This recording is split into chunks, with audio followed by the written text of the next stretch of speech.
আমার রব, আমি পাপী, আমি নিকৃষ্ট এক জালিম। আমার পাপগুলো আকাশের বিশালতা, সমুদ্রের গভীরতাকে হার মানায়। কিন্তু আমার এত এত নাফরমানির পরও আপনি যে আমায় এখনো অসংখ্য অগণিত নিয়ামত দিয়ে যাচ্ছেন, এ সকল নিয়ামতের হিসেব আমি আপনাকে কিভাবে দিব রব?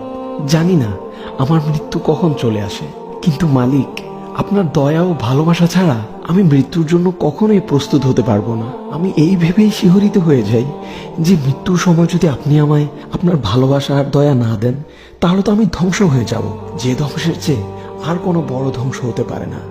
মৃত্যু যন্ত্রণা, কবরের আযাব, জাহান্নামের আযাব, এগুলো সহ্য করার ক্ষমতা তো আমি রাখি না রব। ইয়া আল্লাহ, আমি আপনার ঘৃণার পাত্র হতে চাই না। আমার এই পাপের সমুদ্র থেকে আপনি যদি আমায় পবিত্র না করেন, তাহলে আমি কার কাছে যাব? আমার তো আপনি ছাড়া আর কোনো ইলা নেই। আপনিই আমার প্রথম ও শেষ ভরসা। আমি তো আপনাকে না দেখেই আপনার প্রতি ঈমান এনেছি। আমি আর কার কাছে যাব আপনি ছাড়া? আর কে বা আছে আমার? হে আমার রব, আমি তো কেবল আপনার দরবারে ভালোভাবে চাইতেও না পারা এক অযোগ্য ভিক্ষুক। ফিরিয়ে দিয়েন না মালিক, ক্ষমা করে দিন। আপনি তো গফফার, রহমান, রহিম। ক্ষমা করে দিলে আপনার তো কারো কাছে জবাবদিহিও করতে হয় না। আপনি অমুখাপেক্ষী।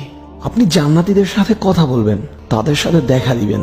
আমিও আপনাকে দেখতে চাই রব। আমি আপনাকে হারাতে চাই না। আমার রাসূল সাল্লাল্লাহু আলাইহি ওয়াসাল্লামকে দেখতে চাই।